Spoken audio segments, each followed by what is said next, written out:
Well, hey, everybody, welcome to another episode of the Sweeter After Difficulty podcast. I am Randy Highsmith, and I'm so stoked to have you here today. With me, as always, are my regular guests, Jordan Lopez and Chris Anderson. Fellas, how's it going?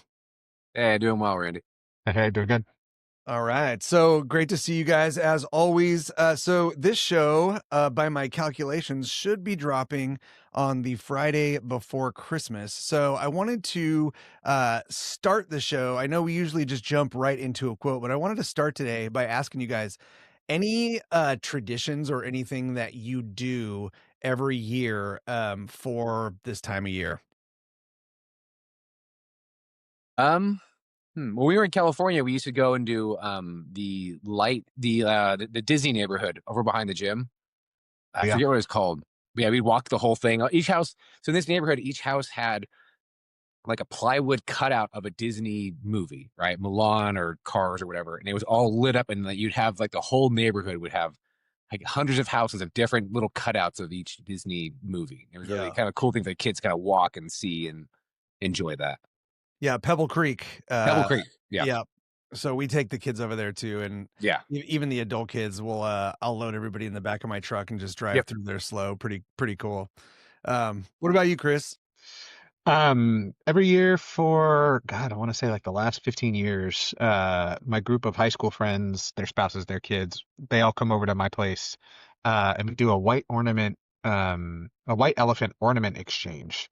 And we do Nice. mulled wine and a family dinner, and it's really kind of cool. You wear your Christmas sweaters, and the first year that we did it, a buddy of mine, I guess didn't understand the instructions or didn't know what a Christmas ornament was because he showed up with wind chimes. Everybody else had ornaments, and he showed up with wind chimes. Oh, yeah. And it's white elephants, so nobody wanted the wind chimes. And we Right. created a tradition on that now that if you get the wind chime, you sign your name on it, and then you bring it back the following year as your ornament. And Perfect. we put in like a dummy ornament in the white elephant bag, so you never know what it is. Yeah. So now there's like 15 different signatures on it, and of course, That's we have funny.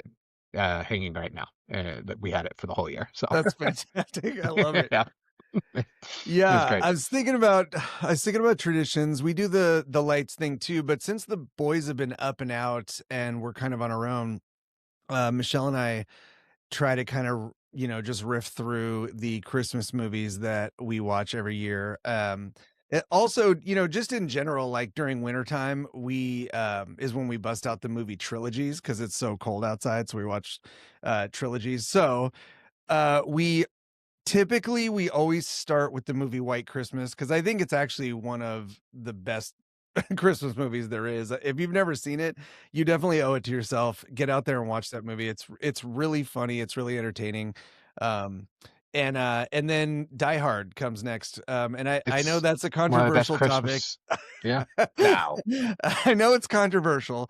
Um, but there is Christmas music going on. It's a party.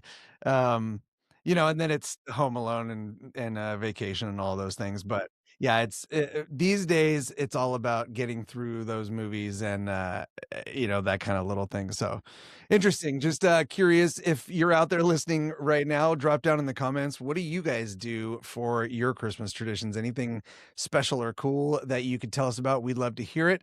And just as a reminder, this podcast drops a new episode every Friday on the Spotify and Rumble platforms at noon Pacific time. So make sure you hit that notification, sign up. It really helps us if you sign up and set notifications. It helps our algorithm. Drop some comments in there, whatever you can do. We love that you're part of our community, and we'd love to continue to grow it. So thanks for being here, and thanks for playing along. So we do actually have a really awesome quote today, and we're going to jump into that. So I'm going to kick it over to the quote master general himself, Jordan Lopez, to get us started with our quote. Okay, so today's quote is from Albert Camus. It is, "I wage war with myself, and I will destroy myself, or I will be reborn. That is all." Yeah.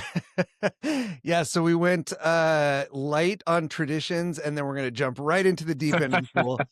Um, you know how we do it here. So, again, we love to break down these quotes. We love to jump into them. Let's read that one more time so everybody can get on the same page and start to get our, mental juices flowing with this one. Sure. I wage war with myself, and I will destroy myself, or I will be reborn. That is all. Yeah. So, any initial thoughts on that? Does anything stick out, immediately to you? I think it's like a super active kind of a thing. Like not it's not a passive decision in your life. Like the things in your life you have to change, or you want to change, or you must change. It's like a either you're gonna do it or you're not gonna do it, right? Or you're gonna change. Either you actively change or you passively change, but you're still gonna change, kind of a thing. Interesting. What about you, Chris? Anything immediately stick out to you? I think immediately it falls into some of the themes of our recent discussions around um, difficulty is a signal and it's information for you to decide how you act. But if you do nothing, then that gets you to that place where when you're waging war with yourself, you will destroy yourself. Yeah.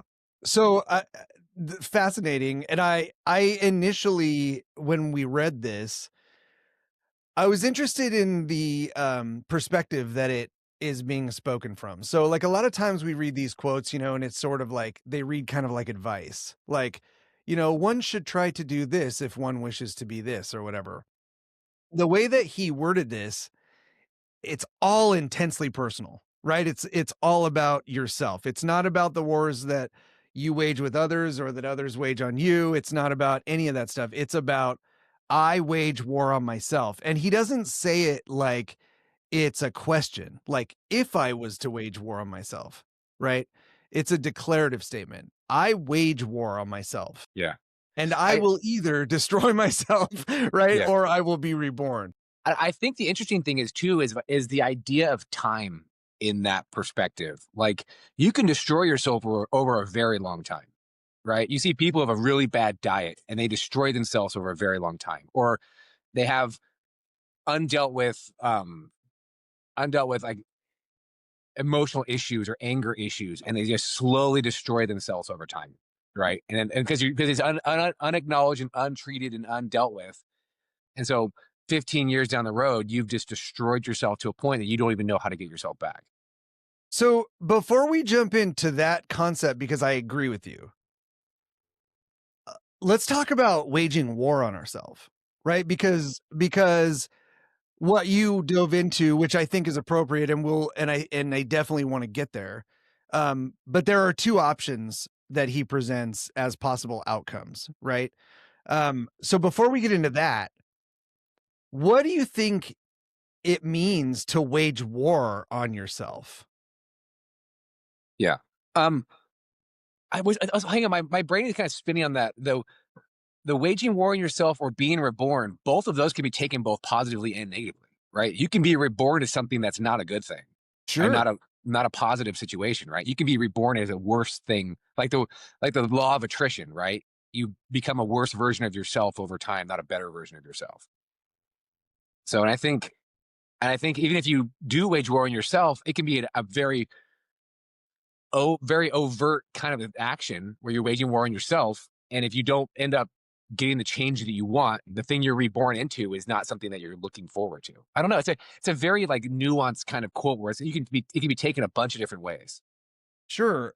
So when you hear it though, like if you were talking about you personally, do you have an example of a way that you would classify as being that you waged war on yourself? For me, historically, diet was always an issue, right? Up until really I started racing mountain bikes. I was always kind of a chubby kid. I've always like, kind of struggled with weight, struggled with not being happy with my physical appearance or how I looked with my weight and stuff like that. And it was a hard fight to force myself to get into a view of food and a view of diet that it wasn't just I don't know. But what did like Rogan say? Like everybody's so obsessed with mouth pleasure, like what you put in your face, like and not really thinking about the long term ramifications of it. Like Yeah. everybody loves yummy food, right? Everybody gets stuck in a yummy phase in life where they like eating yummy things, and it's just like there's I don't know. It was a very hard fight for me. It took me a very long time to get to a point where I was not like a slave to the food that I ate. Yeah, I think there's nobody that can not relate to that on some level. Mhm. You know, food, even if you're trying to eat, you know, food that's good for you, or in a way that it benefits you, it's so difficult. Even to figure out what's right for your body and what is the recipe for success, no pun intended. What do you think, Chris? Yeah, it's interesting. I like Jordan, I like where you were going with like the destruction or the rebirth doesn't inherently carry a positive or a negative value. I think what it maybe refers to is just the notion of state change, where if you could frame the quote any differently, it's not necessarily about like a war. It's about you're constantly assessing what you'd like to change in your life, and that constant assessment leads you to either destroy what you thought you were or become reborn into something new. Right? There's not that like direct element of control that I think the is easy to read through the quote. Let's okay, so I like that. Let's focus on one thing that we kind of glossed over. It doesn't say I go to war with myself, I right? wage. It says I wage war. And to wage means I pay into it, right? I spend on this. I invest in the act of war on myself. Does that change what you think about, or like the example that you had? Does it frame it in any different context for you? Well, I think it's I don't know. It's like waging war with yourself. Like, is that like the status quo, or is it like the life that you are living and you want to change that, or is it the life that Oh, you see? that's what I'm Yeah, asking. that's the thing. Yeah, I kind think of. because I think you get because to so, like, decide. right, because everybody has something different, right? Like, so, maybe somebody's figured out their diet, it's not a big deal anymore, but they can't get their finances together, or there's all kinds of different things different wars we could fight for ourselves.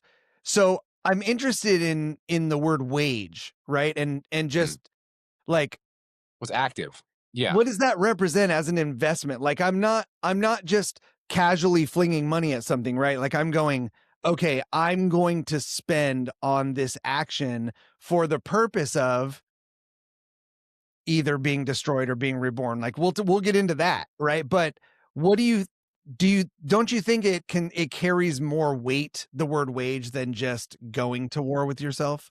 yeah. Like you've measured the cost and kind of weighed out everything, and you've made this decision versus just flippantly making a decision. And to that end, that's, I think, where it goes into the next part of the statement in a way that Hmm. maybe it isn't immediately obvious, right? And that's, he spends that investment, he weighs the cost, and then knowing that one of the potential outcomes is that he's going to be destroyed, he still wages that war, right? He still makes that choice. That's what I'm fascinated by. Um, So what do you think about that? Is there anything in your life that you could relate to something like that? I know that destruction is one of the possible outcomes, but Yeah. the possibility of rebirth is worth the also The possibility risk. of destruction, Yeah. right? Is that right?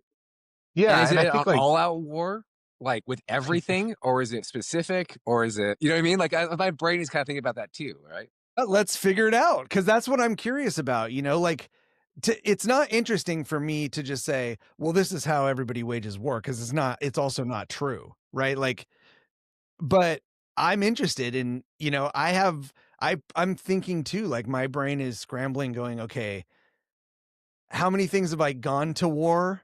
with myself, and how many things have I waged war with myself? You know, what Yeah. are those examples? Um, I think that I don't know, what do you got, Chris? Yeah, it's funny because I keep coming back to this thing in my brain of like, it's important to choose what hill you're willing to die on. And I think that the notion of wage a war with yourself speaks directly to that. And like Jordan, you're asking like, is it all out war? Is it total war? Is it psychological warfare? Like, definitely need to get into that. But I think the operative twist in the quote is it is an election and you cannot fight every war. Hmm. Like you don't have enough to invest or to choose to fight on every hill. Like if you're waging a war, it's one. Yeah, so and that's an interesting distinction, I think, because you have to decide, right? Like, because you can be drawn into wars, right? That you Yeah. didn't wage yourself, that you didn't go after yourself. You can be drawn into that. That's different than choosing the hill you want to die on or Hmm. the hill you want to be Sure. reborn on, right? And even if you get dragged into a conflict with yourself about something, like somebody comes to you and says, like, you know what, like you're a really demeaning person in professional settings, and you're like, I Hmm. didn't know that, and now all of a sudden you're having to fight a war that you didn't know or weren't aware of, and like now that's an important thing. So it's like even if you got dragged into something, you can still choose to like face it, accept it, and aim to improve. Hmm. Yeah. Yeah. So do you think that, I mean, obviously then intention is the separating factor, right? Hmm. Whether you're being drawn in or whether you're waging it yourself. Do you think that the difference is important? Like, do you think it matters? Well, I don't know. I'm just kind of trying to unpack it, but you know, do you think that that distinction is important as a factor in the equation, right? Like, um, does does it matter if you are drawn into something or if you choose to like is there a for you, is there a difference in that? For me, no, I don't think so. I think to a degree, like as much as you want to make life happens to you in equal measure. Hmm. And it's really about how you respond to the information you're presented with. And I think this quote, the way that it's framed using the word wage, presents us with a framework that allows us to maintain agency while also recognizing the risks. And so, whether or not it is a war of choice and intention or a war of happenstance, I think is of less importance than how you decide to react to it, knowing the costs, knowing the risk, and knowing the potential outcome. Hmm. Yeah, as sort of an expansion on the quote that we talked about last week, right? Which is Yeah. how it's not the events, but it's how you know, think about them. Um, yeah, that's interesting because my initial reaction was, yes, it's important, right? Like, yes, when I fight, it's important whether I'm fighting because I think that if I'm fighting a war I'm pulled into, I tend to be more defensive in posture. And if I'm fighting a war that I'm waging, I tend to be sword out more instead of shield. Right? So that's just how my brain operates. So it was fascinating to as we unpack it. It's always interesting to me to hear, you know, like a definitive other side of the, you know, like no, I have the exact naturally I have the opposite, you know, sense of that idea than you, which is it's so good. Um, what do you think, Jordan? Do you think that distinction is important? I think it is because oftentimes there's you if you intentionally wage it, you're probably looking to find finality and find an absolute solution to something. And I think the wars you're oftentimes dragged into, you're trying to find your way out of it more quickly, and you're probably willing to compromise more in your fight to get it done more quickly than it is to find the bottom of the situation. That's interesting. And Chris, tell me what you think about this, right? Because I think that I think the distinction includes something I wasn't thinking about, which is when you wage war against yourself, knowing that you're either gonna be destroyed or that you're gonna be reborn, you're committed to one of those outcomes. But when you get drawn into something, you don't necessarily get to choose what you're right? Like, the outcomes might not be destruction or rebirth. The outcomes might be you walk with a limp going forward, or you're Mhm. stronger, like whatever it they might be on some different scale of outcome that has really nothing to do with you, you know, despite which you maybe you can steer the ship a little bit, but like you didn't set the terms. Yeah. I guess that's why I think it's more important is because if I'm going to wage war with myself, I wanna be I wanna be able to control that ship as much as possible, even if that's not Yeah. realistic, right? Mhm. Like, I Yeah. want Yeah. that. Well, and it's interesting too because like the word wage in this context and how it operates, I think it does speak to a significant degree of intention and a significant degree of being deliberate. On the other hand, this is also a translation because Camus is French and he wrote in French. And the Mm. conjunction may over time have been lost or adjusted. And so like part of me is like, okay, well what is he trying to say by saying like wage, or what was the translation, or is there a translation, or is this just an idiom? And if it's an idiom, what's the point behind that selection of words? And that's where I think like yes, there is a notion of being intentional and deliberate, but I don't know that that's necessarily connected to whether or not the genesis of that war was self-created or externally created, Mm. right? Yeah, well, it's okay, so then let's just focus on the outcomes that he lists, right? Because there's probably less opportunity for a mistranslation. The concept in general is probably intact, right? The 2 options that he's prepared for, one of them is destruction, one of them is for rebirth. Assuming that those are the potential outcomes, there's probably a more serious emphasis on whether you're actually heading towards war on purpose or whether you're getting drawn into it, right? If those are you probably aren't as flippant if the outcome is going to be something as serious as your destruction. Um, even if the potential is for something good. Like if I thought that going to jujitsu was going to had a chance to completely destroy me or make me a superhero, right? Like I don't know Right. It's without about all the being knowledge. active. Yeah. Mhm. Right, yes. Right. Yeah. Yeah, yeah, Right. yeah. Um, And he could have yeah, just that's as easily turned around and said, like, wars are all around you. They're going to destroy you or make you reborn. But like he didn't choose to say it that way. He chose to have some sort of construction that puts you in the driver's seat. Mhm. there's also, the mythological concept of like the phoenix, right? Who their Sure. rebirth comes Yeah. through their destruction. Yeah. Right. Um, which is kind of a powerful symbol.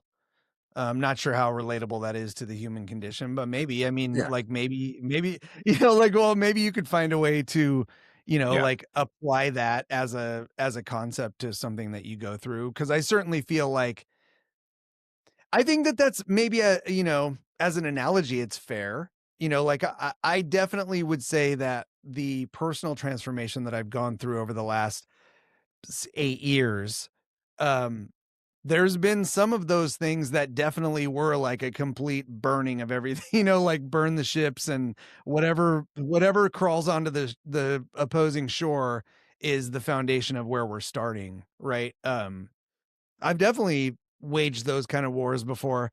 I also think that like when I hear the word wage, there's a there's a scripture that comes to mind, that the wages of sin is death. And I think that if you think of that, right, then that's like a payment, right? It's a payment for a set of actions or for a life lived a certain way or for whatever. If we think of it as a payment, then right, I know we talked about it, as like a commitment or an investment, but like a physical payment, knowing what that cost is, right? there's still going to be a cost whether you are destroyed or whether you're reborn. Mhm. Well, yeah, like how many countries you know that get war waged on them that end up better than they were before the war was started, right? Like, or situations. Yeah. And then the rebirth, like I don't know, being in the South now, right? There was a civil war here. The South started it, and then the reconstruction afterward was really painful for the South. Like, and it changed the culture and it changed a lot of the perspectives of a lot of people, right? And it's I don't know, like it's a very interesting kind of perspective where it's like this guy's like, or Camus like, I'm going to destroy something or rebirth or be reborn, but there's going to be a lot of pain regardless, right? There's pain and destruction. There's pain and rebirth, and so I don't know. It's a quote that kind of hits home for me with my current life situation, right? And it's just a lot. There's a lot of scouring, a lot of rebirth, and a lot of destruction that's happening. So That that's what I was going to ask. yeah, That was where I was going to head next with this, right? yeah. When you hear the quote, are you thinking about the forest or are you thinking about a tree? I Right? think Like I because try to think of are both, like honestly. Yeah, I don't know if because I don't know if he's saying right, and that's why I'm just curious. Would do you read it as I'm waging complete war on myself, or I'm waging war on an issue that I have with myself, and that yeah. will either be destroyed or be reborn. That's all, right? That's why Yeah. there's only two options. He's I not think it going to could be settle. both He's though. not going to compromise. Yeah, I think it could be both though. I think you have a general war and you have battles within that war. And the outcomes usually can probably be the same. You're destroying or you're rebirthing within each battle within the war itself. Um. So then, what about like what are some examples of that then? Besides diet we talked about. Mhm. But what's a tree versus forest type of battle? Like, what do you consider to be something more situational, whether it's because we're assigning a great deal of gravity to it, right? And Yeah. that's probably my fault just because of how I interpret it. The word wage, that's okay. I'll own it.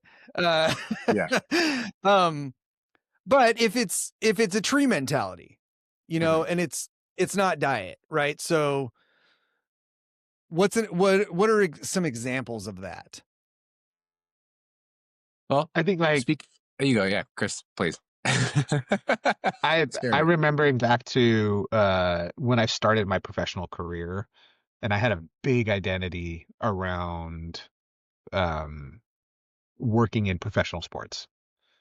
Like that was who I thought I was going to be. That was why I thought I was special and successful. And I was at the very, very beginning of my career. It was, my first professional experience outside of college.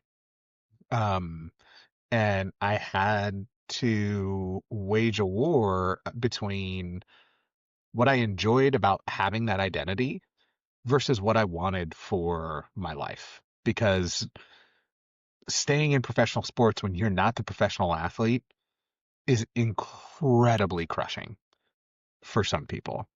Your wages are suppressed, you're working triple hours, it's relatively thankless. But because of the access to the celebrity and all of the behind the scenes, there are thousands of people that are lining up outside the facility door who would be willing to take your job in a heartbeat. It's like it's wild to work a minimum wage job standing next to somebody who's in the top 0.01% and sit there and be happy about it. And I'm like, I want to get married, I want to have kids, I want to buy a house one day, and I can't make $8 an hour for 9 years working 90 hours a week. Like I just can't do it. So I had to like fight that war with like, am I really ready to abandon this? Because once you leave sports, it's impossible to get back in. It is impossible. And I had to sit there and go like, well, if I actually like take this thread all the way out, like I have to destroy that part of my identity in order to be reborn. And it was hard. It was very difficult because the first 2 years after I switched out of professional sports, I worked in an advertising and marketing agency. And I was not a happy camper for those first couple of years because I was like, I can't believe I let this go. But here Yeah. I am, like, I paid off my car. I bought an engagement ring for my wife. Like, we moved into a bigger apartment together. Like, we did all of these things as a result of that decision, but I just couldn't let that like identity go at first. And once I did, I could look back on that time with a lot more reverence instead of regret. So in that circumstance, do you feel like it was a rebirth, or do you feel like it was destruction, In or the moment, both? if yeah, both. In the moment, it 100% felt like destruction. It felt like this was you're an idiot. This is the dumbest thing you've ever done. Like Mm, I was in the background of national TV shots on Monday Night Football during some of the mm, most like influential moments. And no one ever looks at the people in the background on those shots. Like when you're watching the post game of a football game, I guarantee you every single person that's not wearing a uniform knows they're on TV and it makes them feel so good. Like that is Yeah, such an intoxicating feeling. yeah, And so losing that and choosing to walk away from that, like that felt like a destruction. yeah. And then about 5, 6 years later, I started having more responsibilities. I was finding a new joy in the things that I was working on. I had other experiences that were really unique and fun, and that was when it started to feel like a rebirth. Like, oh, this, like, I don't know that I necessarily lost anything. I can look back on that time now and say, like, man, how lucky am I? Like, I got to sit there through these big series of events within a sports team's history, and I got to talk to these unique people, and they knew my name, and like, so that like until I looked back at it as like this is what's adding to my life experience and it's a memory I can enjoy, that was the moment where it flipped, where it became a rebirth. And everything up to that like first feeling of like, man, that was pretty cool, felt like a destruction. yeah, yeah. That's standing next to people of influence is it is a weird feeling. I It's went through so some of that intoxicating. with the band days, and Yeah. having backstage access with bigger bands, that you're opening for that night, or getting to meet them because of that. Um and like you said, then you get back there and you're like, "Oh, you're just a messed up dude like the rest of us, who Right. who figured it out, right? They figured out a formula, they got on the radio, like Yeah. whatever." Um but yeah, it's weird how those experiences feel like when you're in them, you're like, "Oh, this separates me and makes me cool." And then when you get older, you're like, "That was just a cool thing that was like a Yeah. benefit of the cool thing that I got to do," Mhm. right? Like the people weren't really the focus. It was I got to be somewhere at a cool time, when It's something just a cool was moment in going on. time, an event Yeah. among many. And Yeah. yeah. Yeah. Yeah, that's interesting. So it feels so life or death, right? The possible outcomes in this quote. And obviously it's limiting, we don't have to that's why I was curious about the tree versus forest mentality.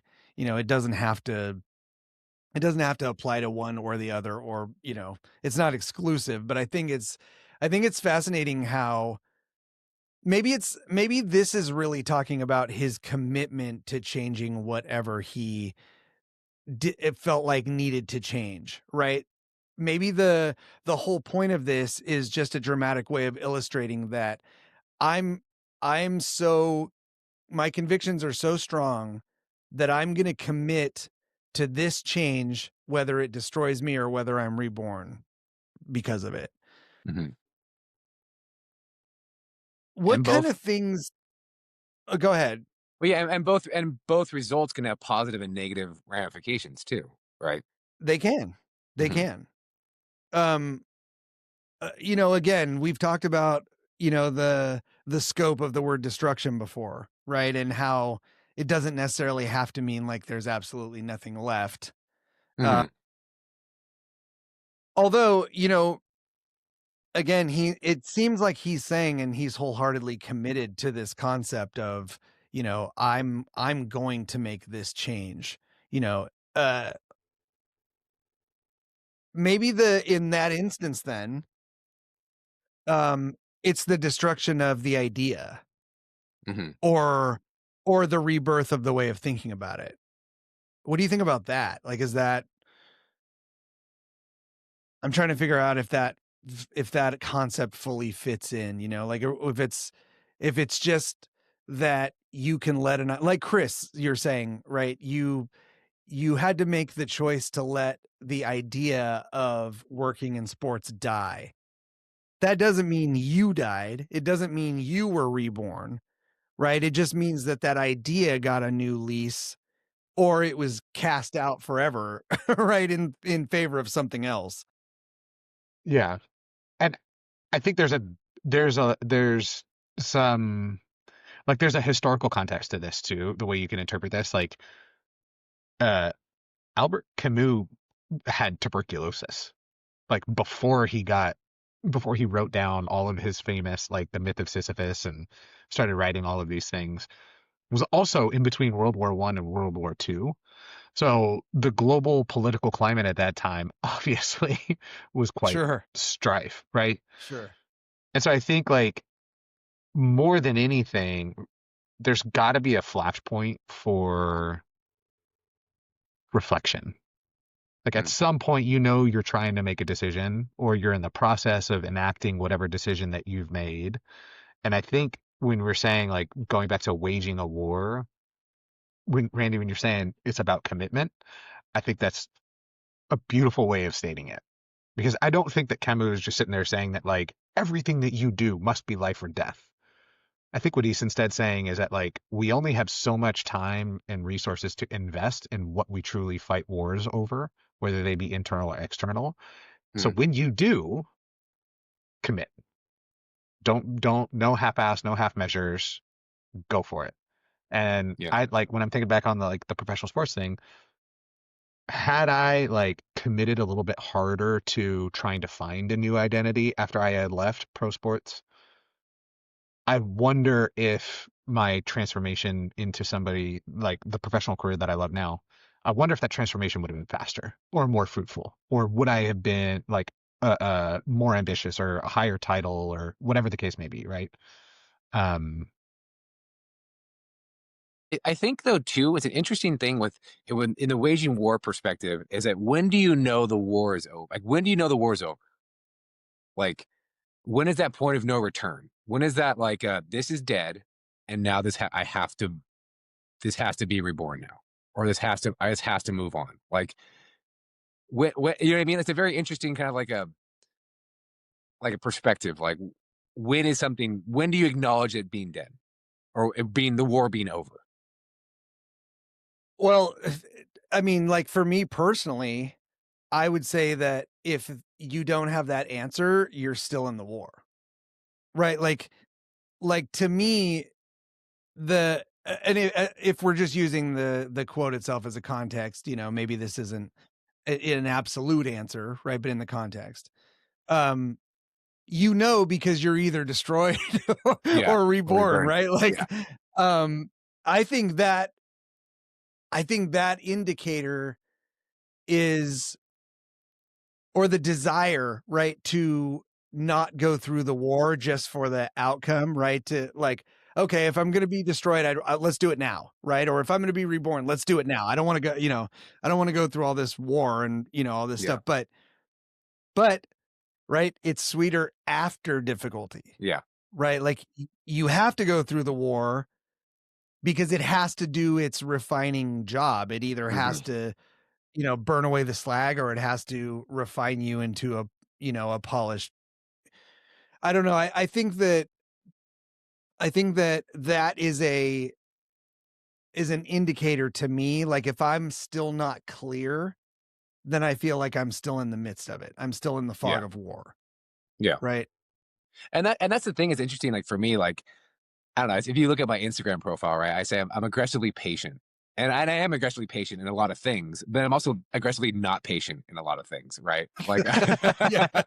aggressively impatient. Uh, Maybe as equally, right? But it's Yeah. Oh also yeah. aggressively. it depends Yeah. on the tree though, right? For sure. Like it Yeah. depends on the idea. Like Yeah. this idea, I have patience till the end of time. This idea, I need this resolved yesterday. Yeah. right? Oh, completely. Yeah. And I'm a momentum kind of guy too, right? Like I hate the idea that I'm losing momentum. Like when I injured my shoulder, I remember talking to one of the girls at our school, was a physical trainer, physical therapist, and she's like, just take time. I'm like, I don't have time. Like I can't lose momentum. I'm gonna lose momentum if I stop training. And she's like, it's so funny you say that because so many high level athletes have that exact same perspective. Like if I stop, then I lose momentum, and it's so hard to get it back. And it's like, and I see that Yeah. in so many things in life normally now. Like That I sounds like hate a the war that idea. will never end. Yeah. Yeah. It never ends, right? I Yeah. was listening to Jelly Roll was on Joe Rogan, Yeah. and Jelly Roll, I didn't know, like, I didn't know his whole story. I don't really like his music, but I think he's an interesting character, and I see him sometimes on Kill Tony or, on other things. But anyway, he was on Rogan, and he's lost over 300 pounds.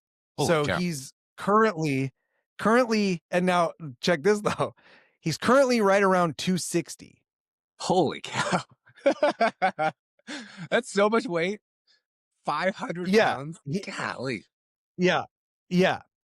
And so he's talking about how Whew. he did it in the slow road, and it's a great interview. You should totally go listen to it. Um, whether you like Jelly Roll or not. I think part of it too is that I just don't, how like some words don't sound good to you, like Yeah. sound good together. Jelly The roll. words jelly roll, like I just don't like it. That's associated to I music. just don't Yeah. like it. Yeah, yeah. And everybody I know loves him, but and like I said, whatever, like I don't have to like his music to appreciate his journey, Yeah. I've honestly through never heard hell. his music. Cause I couldn't tell you what a song he sings. yeah, it's like newish country, it has a We're little old, like Chris. beat. Yeah. Yeah. Yeah. I was just telling those Um kids to get off my front lawn too. Yeah.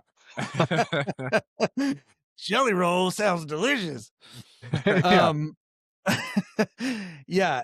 Anyway, and so Rogan was talking about momentum. He was talking about getting on a track, and especially for people who have like an addictive nature, he was talking about substituting in the addiction to working out and exercise, for whatever his addictions were before. If you're going to have the nature, you might as well do something that's healthy for you, was his point. But the idea of losing momentum is scary because we know how hard it is to build momentum, right? Like it's incredibly difficult to get something going, and it's so easy to just stop it in its tracks, and then you're right starting from the beginning.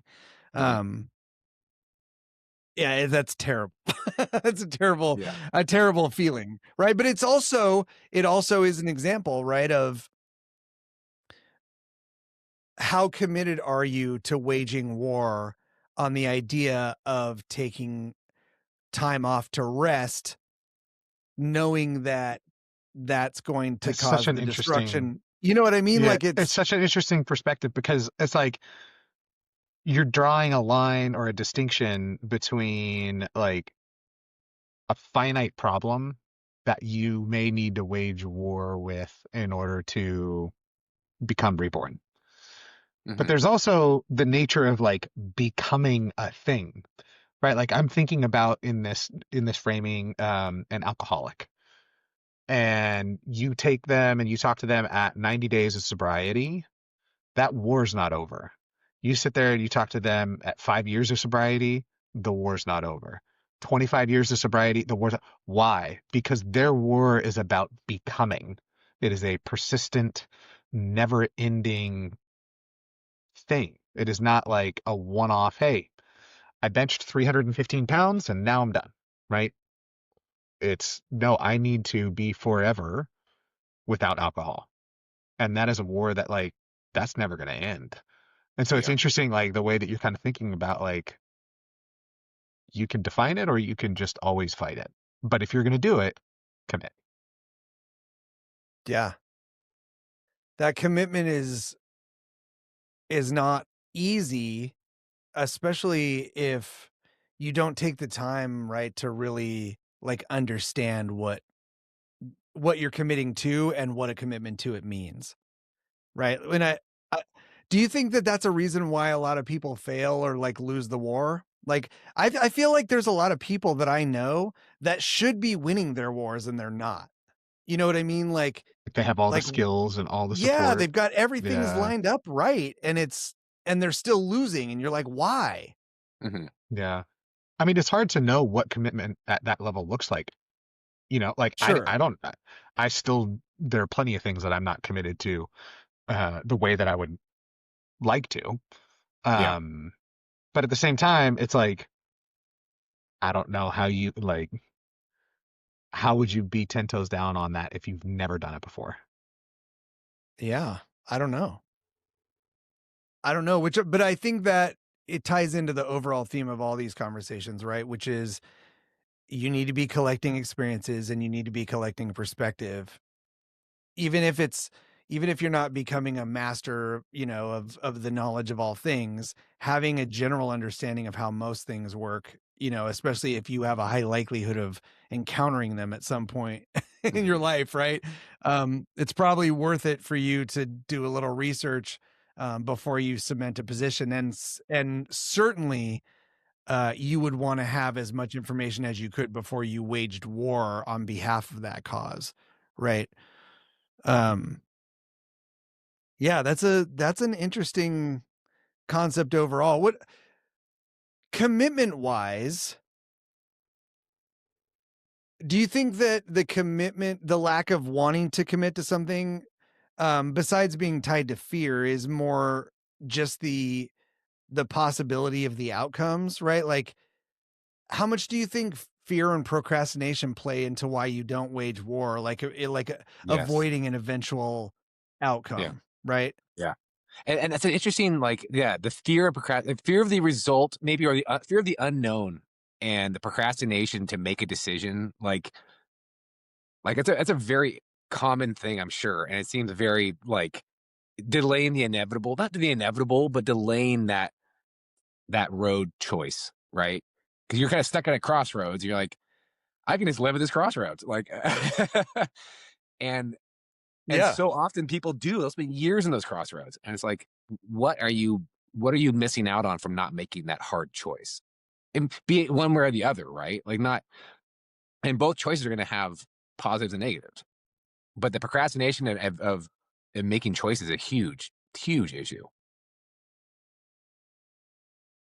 Yeah, because the result of not making the choice is nothing, Hmm. right? Like, it's a standstill. It's a I mean, have you ever been accidentally found yourself back at a crossroads that you already made a commitment to go down one way and seen someone who's still stuck there from when you Mm. from, Yeah. like, when you made a decision?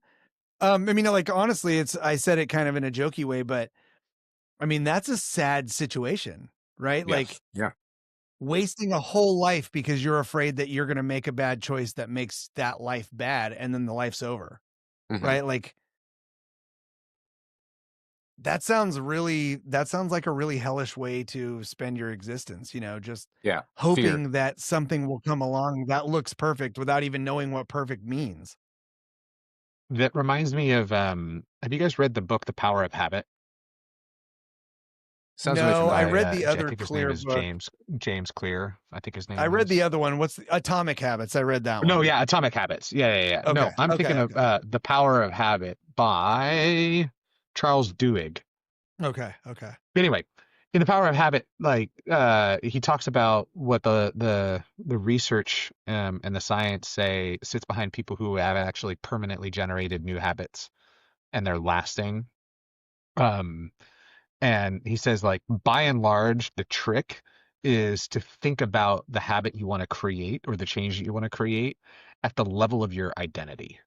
Like, if you're thinking about the person that you want to be, the micro decisions and the micro mistakes or the missteps that you make along the way to becoming that identity matter less because it's all about this, like, bigger picture. Randy, you were talking about the forest for the trees. If you think about everything from a forest perspective, it doesn't matter if a couple of trees are felled here and there, right? You're looking at the whole forest. And so now I'm thinking, like, you asked the question about the commitment and what does that look? Maybe it's that the way that we think about commitment culturally is inaccurate, and we think about it as like this internal step-by-step thing. Well, I've got a lot of motivation and willpower this week, so I'm going to do everything. And then the next week, the motivation and the willpower are different and maybe less. And you're like, well, it's a lot harder for me to get to the gym because I don't really want to go today. I'm tired and I had a hard day at work and I don't really feel like it. And it's like, okay, but if you skip the gym, that doesn't mean you're automatically not the fitness person that you're trying to become. Like everybody who works out frequently misses a day or two, you know? So it's just interesting thought that popped in my head. It's like maybe we're defining it wrong. Like maybe we need to be thinking about it at a systems level instead of an individual event level. Well, yeah, and because Yeah. we haven't talked about jujitsu yet in this podcast, right? So if you're going to 4 or 5 classes That's a week, true. right, It's time. and you're rolling 4 or 5 rounds a day, right? If you have 25 rounds a week and you have 2 bad rounds, who cares, right? Like it's all just perspective of the quantity versus. But if you're training 1 class a week and you have 3 rounds and 1 round's bad, like that's a third of the rounds that were ended really bad, right? It completely affects and Magnitude. changes your whole Yeah. perspective. And it's more likely that you're having 2 bad rounds or maybe Yeah. even 3 if you're not committed to a more of a frequency than that, right? And maybe that's just where you're at. Like that's just your part of the journey, but you need to understand what that level of commitment means, right? We didn't talk about like committing halfway or, like posturing like you want to wage war but Yeah. not really doing Talk is anything about cheap. it. Yeah, for sure, right? For sure. It's so funny too, right? Because sometimes you get like a new white belt who will come in and he'll buy 10 gis and a bunch of rash guards and like all of his posts turn into, jujitsu this and jujitsu that. And then 6 weeks later, you're like, where'd that guy go? Oh, I love it. There's a box of used gis over here. What's it? Donation So box this just got reminds a me. whole lot So the bigger. whole committing thing reminds me of a Bukowski quote. And if you'll humor me, I'll read it to you. If you're going to try, suppose. go all the way. Otherwise, don't even start. This could mean losing girlfriends, wives, relatives, maybe even your mind. It could mean not eating for 3 or 4 days. It could mean freezing on a park bench. It could mean jail. It could mean derision. It could mean mockery or isolation. Isolation is a gift. All the things are a test of your endurance, of how much you really want to do it. And you'll do it despite rejection and the worst of odds. And it will be better than anything else you can imagine. If you're going to try, go all the way. There's no other feeling like that. You will be alone with the gods, and the night will flame with fire, and you will ride life straight to a perfect laughter. It's only good fire, or it's only a good fight. It's the only good fight that there is. And it's like, I love that quote. I love that poem. Which like, it's a similar idea, right? Yeah. It's a very similar idea to this if you listen to all because basically he's just elaborating on some potential options that could equal the same thing, right? Like the loss of one of those things might be a total destruction for you, or it might be, just a glancing blow that you can recover from or quickly move on. I think the idea is that intense level of commitment. Do you think it's common for people to commit that intensely these days? very rarely. I mean, well, at least in your in your circles or your sphere, right? Taking, anecdotal stories off of, TV or social media out of the equation. In your life, in your spheres, in the people you know, in your families, do people commit like those are the destruction or rebirth are the only possible outcomes? No, not really. I don't know. I don't know. I don't know that I see it very often. I don't even know that in myself I've seen it as Well, to it's the different though, level because that. but though, Randy, you've committed to jujitsu in that way, right? And so you, Chris, and I have, Sure, right? sure, I went all the way, sure. right? I committed. But it's also like, Yeah. it's hard to look at somebody and say like, oh, that person's super committed. Like it's just obvious. And like, I think it's more so that like someone who's committed, you look back at after a certain duration of time and you're like, Oh man, that person just keeps going. Like Jordan, I'm thinking about your rucking. How like before your shoulder surgery, I mean, you were still doing extreme fitness stuff, but then you were unable to use one arm for God knows how long. And Mhm. now every weekend, I still see a picture of you with a 100-pound backpack on doing miles before jujitsu. And I'm like, oh shit, he is super committed to that. So it's like, I don't know if that was like for everybody, the blueprint to get to that point may not be identical, right? Well, and for, not to speak for Jordan, but knowing him as well as I do, there's an intense level of commitment to that sort of path that he's taken in life. And there's other places, that he just put on autopilot and hasn't, like we all do, right? Hasn't developed or hasn't committed to, um, that we figure out later. We're like, oh, now I found a deficiency, or I found a place where I need to do some work. If I care enough, right, I'm gonna have to commit to that idea or that road or that war where I never did that before. Mhm. You know, if I want that new thing to be part of me bad enough. Um, but yeah, I think that's probably fair. I think it's probably fair to say. Commitments, I think it leaves what the, the founder of eXp Realty, Glenn Sanford, would say all the time, "Success leaves clues." And I think that commitment leaves clues too, right? Maybe Hmm. And the lack maybe you thereof know what I mean? does Maybe too. it's a if that's what I mean. That's what I Yeah. mean, right? Like, it'll leave you a clue one way or the other, Mhm. what works and what doesn't work. Um, yeah, I think that's an interesting concept. I think that's a nice place to put a pin in this conversation. What do you guys think? Commitment leaves clues. Or it We need Commitment to doesn't. save leaves that quote for clues. later because I would love to Uh, delve into that one. yeah. Yeah. Yeah, no, and Glenn, obviously an amazing visionary. If you don't know who Glenn is, go check him out. Yeah, doing amazing stuff over at eXp Realty. Truly a visionary and a amazing entrepreneur. And it was my honor and privilege to be able to work alongside him for a while and to pick up things like that. And I would hear him say that was one thing I would hear him say all the time. Success leaves clues to everyone he says it. But I think that's really a good way to wrap this conversation up. We will talk about that more in the upcoming weeks, undoubtedly. But as we put a ribbon on this episode, we just want to extend our gratitude to you all. Thank you for being here. We hope that you have an amazing holiday season, as we won't talk to you again until after Christmas. But we hope that you get to spend a lot of amazing time with your family and friends, whoever's important to you, that they get to be close. Like I said, go into the comments, tell us what your traditions are, tell us what even if they're new, like if you're just starting a family, if you're figuring out what you want to do, if it's a brand new tradition that you're thinking about starting, let us know. We'd love to hear that stuff. And again, just one little plea, if you could do anything for us for Christmas, follow this page, set your notifications, share it with your friends and family. We would love to grow this community in the new year. We're super excited about where it's going and how it's been going so far. Episode 31 in the books. Episode 32, I think, is where we're at now. Just crazy to watch these things Yeah. go.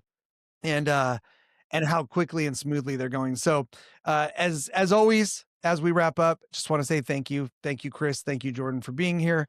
Appreciate you guys to the moon and back, and to all of you. Have an amazing week. We'll talk to you next time. Thanks, guys. Thank you.